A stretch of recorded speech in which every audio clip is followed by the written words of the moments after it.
rêve, donc j'ai un gâteau enrobé de miettes. Ici, et je vais vous montrer comment l'envelopper de paillettes. En fait, j'ai créé ce design il y a quelques années, mais j'ai réalisé que je n'avais jamais fait de tutoriel YouTube dessus. Alors beaucoup d'entre vous m'ont demandé d'en faire un. Alors nous voici. Le premier conseil que je donnerais est de s'assurer que vous utilisez les bonnes paillettes. J'ai en fait ces centaines et milliers, donc les petites boules minuscules. En gros, et je les obtiens du supermarché. Je trouve que ce sont en fait les plus agréables. À manger de nos jours, nous sommes littéralement gâtés par le choix, avec les types de paillettes que nous pouvons obtenir, et des combinaisons de couleurs géniales, etc. Mais ils ne sont pas si agréables à manger, et si vous enveloppez un gâteau entier dedans, je recommanderais d'obtenir quelque chose comme ça. Donc c'est un gâteau de 6 pouces. Et je vais utiliser 2 de ces bouteilles de 80 grammes. Vous n'aurez pas réellement besoin de tous ces confettis, mais il vaut mieux en avoir plus que moins. Alors la première chose est celle-ci. Comme je l'ai dit, j'ai recouvert de miettes un gâteau de 6 pouces et il a été au congélateur pendant 10 minutes ainsi que dans le réfrigérateur. Il doit être vraiment très froid. Si ce n'est pas le cas, le gâteau bougera. Donc je vais juste mettre ça de côté et préparer les décorations. J'ai un plateau ici et du papier cuisson juste pour le tapisser. C'est pour qu'il soit facile de remettre les décorations dans la bouteille. Quand je me sens paresseuse et que je ne fais pas ça, je le regrette vraiment. Car les paillettes sont froides, donc je vais simplement les disposer sur le papier.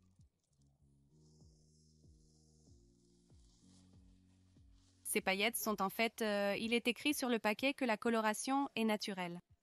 Ils utilisent comme de l'extrait de betterave, donc en CE qui concerne les paillettes, elles sont un peu plus saines pour vous. C'est pourquoi je les aime utiliser. J'apprécie les couleurs naturelles, pas trop vives. Elles ne sont pas trop intimidantes. Sur les paillettes. Donc, je vais juste vérifier que le papier est plat. Ensuite, je vais secouer le plateau pour m'assurer que les paillettes forment une couche uniforme. Elles sont prêtes, donc je vais juste les mettre de côté et je vais recouvrir le gâteau d'une fine couche de crème au beurre. Je ne vais pas faire le dessus du gâteau. J'en parlerai dans une minute. Donc, j'ai de la crème au beurre dans une poche à douille. Et je vais juste faire une couche mince tout autour. Donc, vous pouvez voir que je n'ai vraiment pas mis beaucoup. Et en utilisant une spatule, je vais simplement l'étaler uniformément. Donc, vous ne voulez pas que cette couche soit trop épaisse, parce que nous allons essentiellement presser ceci sur les paillettes. Et si c'est trop épais, cela écrasera plutôt la crème au beurre au lieu que les paillettes y adhèrent. Donc, vous redonnez essentiellement une autre couche de miettes au gâteau.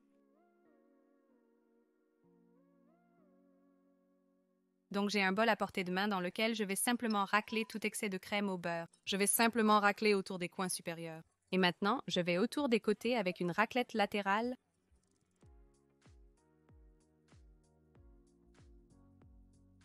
Donc, encore une fois, vous créez simplement une fine couche uniforme de crème au beurre autour de l'extérieur du gâteau. Et puis, comme d'habitude, je vais simplement nettoyer les coins. Vous devez un peu travailler rapidement ici car le gâteau est congelé. Cela peut durcir la crème au beurre et vous ne voulez pas qu'elle soit complètement congelée avant de la mettre dans les paillettes. Donc, j'ai un disque acrylique ici. Vous pouvez utiliser un plateau à gâteau plus petit, mais j'avais l'habitude de faire ça souvent et je finissais juste par jeter beaucoup de plateaux à gâteau. Alors, j'ai acheté un disque acrylique, donc je vais juste le placer sur le dessus et soulever très doucement le gâteau, loin de la planche à gâteau, et c'est là que ça peut devenir un peu désordonné. Donc, je vais juste déplacer cela d'un côté et préparer mon plateau de paillettes. Donc, une fois que le gâteau est soulevé, je le prends avec ma main et prendre le dessus. Et maintenant, il est temps de rouler. Placez-le dans les paillettes. Et puis, roulez-le en arrière et en avant. Et les paillettes vont adhérer à la crème au beurre de manière vraiment uniforme. Donc, vous en faites un.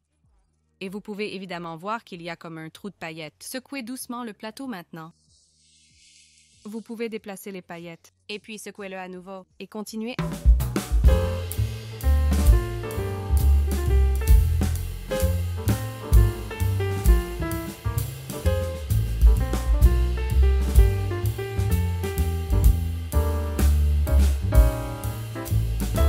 Les paillettes n'ont pas atteint.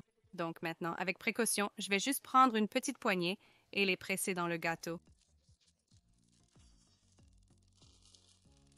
D'accord, maintenant je vais tenter de le faire d'une main, c'est un exercice d'équilibre. Je vais juste mettre un peu plus de crème au beurre sur le plateau à gâteau pour qu'il ait quelque chose à quoi adhérer. Et ensuite remettre le gâteau sur le plateau.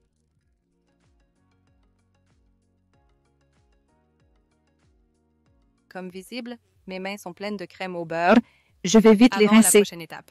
Et maintenant, je vais rendre le gâteau plus net, donc je peux utiliser le même couteau à palette, juste le nettoyer un peu d'abord. Je vais faire le tour des bords. Oh, et je viens de voir un petit endroit que je n'ai pas couvert, donc je pourrais juste rapidement le couvrir à nouveau. Et c'est beaucoup plus facile de faire cela sur un plateau pour éviter que les paillettes n'envahissent votre cuisine. Donc, avec la partie plate de mon couteau à palette, je fais simplement le tour du bas du gâteau. Et en pressant les paillettes dans le coin inférieur, et cela donne juste un joli bord net. Et je range également toutes les paillettes lâches, et ensuite, il est difficile d'obtenir un coin vraiment net et précis. Malgré les paillettes, je ferai mon possible et continuerai à gérer le gâteau comme d'habitude, faisant le tour du bas du gâteau. Et presser comme d'habitude, en balayant avec le couteau à palette. Et cela donne juste un sommet un peu plus propre. Maintenant, nous allons recouvrir ce gâteau de gouttes. Les gouttes ne tomberont pas aussi doucement qu'elles le feraient sur une crème au beurre lisse à cause de la texture des sprinkles. Mais la ganache est assez épaisse, donc elle tombe encore assez bien. Si vous vouliez remplir le dessus juste avec des sprinkles, ce que vous feriez, c'est toujours faire la même technique, puis passer sur le dessus avec une petite couche de crème au beurre, puis verser les sprinkles dessus. Et les étaler, je trouve ça en fait assez délicat. J'aime toujours les gouttes. Même après toutes ces années, je les aime toujours.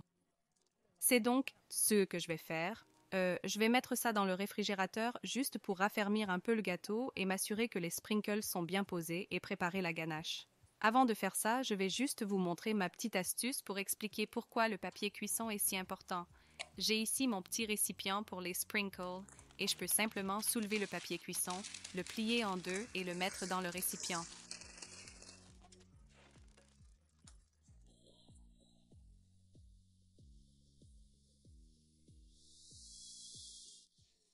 J'ai parlé trop tôt, mais c'est mieux que si le papier cuisson n'était pas là. Ne pas trop s'exciter.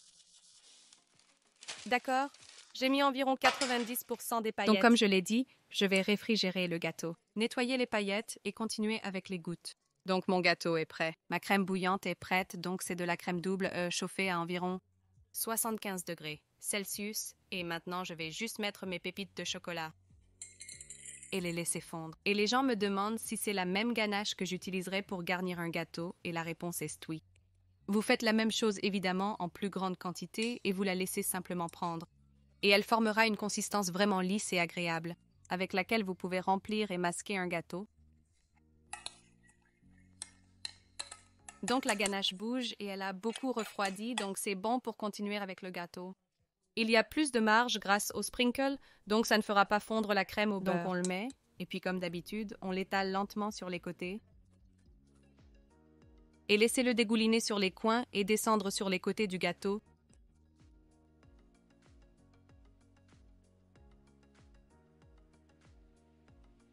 Poursuivez avec les gouttes. Comme toujours, j'aime garnir peut-être avec plus de ganache. Aider certaines des gouttes en ajoutant juste un peu plus de ganache. En fait, ça coule plutôt bien. Comme je l'ai dit, c'est toujours épais. Vous allez obtenir un peu de texture à cause des paillettes. Mais c'est ce qu'il faut accepter en faisant un gâteau avec des paillettes? Ceci semble très bien, je ne pense pas devoir ajouter plus. Ce que je vais faire cependant, c'est laisser cela pendant quelques minutes, juste pour fixer avant de continuer avec plus de décoration, sinon elles commencent à glisser partout. Ce que je ne ferai pas, c'est mettre cela dans le frigo parce qu'apparemment, et en fait j'en ai été témoin moi-même, si vous mettez une sorte de ganache chaude non fixée dans le frigo pour la fixer, elle peut se fissurer. Il vaut donc mieux la laisser prendre à température ambiante à moins qu'il ne fasse 1 million de degrés dehors et qu'elle fonde partout. Et donc je vais laisser cela prendre et préparer mes décorations. Alors maintenant c'est la partie amusante. Ah, c'est la décoration, la ganache est encore légèrement humide, ce qui est bien car nous pouvons coller les décorations, mais j'ai aussi un peu de crème au beurre supplémentaire dans une poche à douille avec une buse pour des décorations supplémentaires et aussi pour servir de colle. J'ai donc quelques décorations faites à la main ici, comme mon pop-corn au caramel salé et mes baisers de meringue. Et ensuite, j'ai une sélection de bonbons et de chocolat, donc des choses comme le mélange de poupées qui sont comme ces sortes de petites gemmes colorées miniatures. Et certains n'étaient pas pires à l'origine. Comment s'appellent-ils? Regardez toutes sortes, très anglais. En fait, je n'aime pas le goût de ceux-ci à part ces petits saupoudrés. Mais ils sont vraiment jolis et certaines personnes les adorent. C'est vert, c'est mini chub chubs, des curly whirlies et des barres Kinder. J'ai choisi ceux qui étaient colorés et ceux qui sera jolis. Évidemment, tout est délicieux, donc vous n'avez pas à vous en soucier. De toute façon, je commence généralement par un gros morceau de mon popcorn au caramel salé. Cela donne une belle hauteur au gâteau. Ajoutez quelques petits morceaux autour et j'aime ça, comme le genre de point central. Encore une fois, ça lui donne de l'altitude. Maintenant, je peux débuter la décoration alentour avant de le faire. Je vais juste le sécuriser avec un peu de crème au beurre. Et ensuite, je place les décorations en fonction de leur taille. Donc, je commence généralement par les baisers de meringue parce qu'ils sont assez grands. Je vais en placer quelques-uns, comme ça. Et puis, j'aime aussi simplement mettre quelques décorations en bas pour le décentrer un peu. Maintenant, évidemment, les décorations ne colleront pas au sprinkle, donc vous aurez besoin d'un peu plus de crème au beurre pour les faire adhérer. Je pense continuer avec quelques bonbons réglisse variés. Et pour obtenir une variation de couleur et de forme, et ensuite, je vais ajouter ces barres Kinder. Maintenant déballées, ils ne semblent pas très excitants. Ce que j'aime faire, c'est de les couper en deux dans le sens de la longueur. Et ensuite, vous obtenez la section transversale du chocolat blanc. Je trouve simplement que c'est beaucoup plus joli pour aller sur le gâteau. Et ceux-ci peuvent nécessiter des morceaux de crème au beurre pour les coller au popcorn.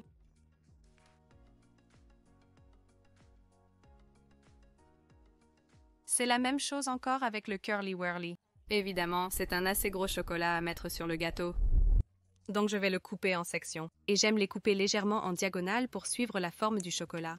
Donc je peux peut-être le faire ressortir là en le fixant avec de la crème au beurre.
Dans les interstices, principalement du popcorn, mais aussi d'autres décorations, et les bâtonnets peuvent être insérés dans le gâteau. Donc ils sont bien et en sécurité. Et ensuite, je vais simplement faire le tour et ajouter quelques petites décorations de crème au beurre pour ajouter à la décoration, mais aussi pour m'assurer que tout est bien en place et sécurisé, et bien sûr, je dois finir cela avec des paillettes comestibles, et c'est vraiment le summum. Gâteau Candyland. Voilà donc comment vous faites un gâteau Candyland fou enrobé de sprinkles. Mais il y a beaucoup de choses là-dedans. J'espère que vous avez aimé. Essayez cette méthode chez vous. Je vous retrouve dans la prochaine vidéo. Soyez créatifs, optez pour une couleur de paillettes ou des paillettes plus longues au lieu de billes. Au revoir. Je pense que c'est ainsi que la plupart des gâteaux de fête amusants sont faits, mais c'est comme ça que je le fais. J'adore utiliser cette technique, c'est un peu désordonné. Assurez-vous simplement que votre gâteau est froid. Mais je trouve en fait que c'est plus facile que d'essayer de lisser les paillettes sur les côtés, ce que je sais que beaucoup de gens font, et il n'y a rien de mal à cela. Je partageais simplement ma technique. Et donc essayez-le vous-même. Veuillez me taguer à George's Cakes sur Instagram si vous l'essayez parce que j'adore voir vos créations. Si vous ne l'avez pas déjà fait, veuillez vous abonner à ma chaîne car beaucoup plus de tutoriels. Et si vous êtes intéressé à faire des choses comme le popcorn.